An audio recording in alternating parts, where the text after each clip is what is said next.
أراد السلقلقي ياسر الخبيث أن يثبت شعيرة التطبير النصرانية التي بينا في برنامج شعائر شيعية أن الشيعة قد أخذوها من إخوانهم النصارى. من أجل أن يثبت هذه الشعيرة التطبير، وهي الضرب على الرؤوس بالسيوف وإسالة الدماء، قام بالطعن في آل بيت رسول الله صلى الله عليه وسلم ليجعل الشيعة يفعلون هذا التطبير. فقال أن زينب ضربت ونطحت رأسها، والنطح لا يأتي إلا من الحيوانات، وأخذ يطعن في آل بيت رسول الله وفي نساء آل البيت ليثبت هذه الشعيرة النصرانية.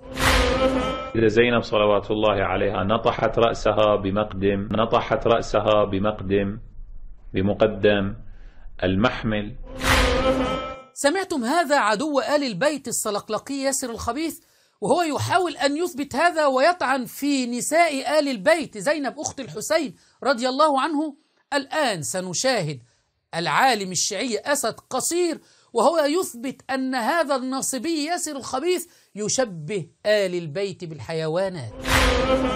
البعض يقول أن السيدة زينب عليها السلام ضربت رأسها، نطحت. للأسف كلمة نطحت، هذا النطح للحيوان، نطحت رأسها بالمحمل.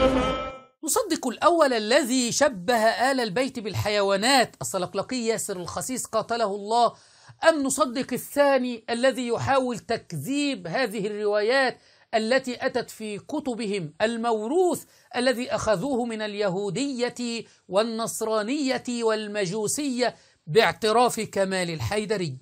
عمائم مزيفة.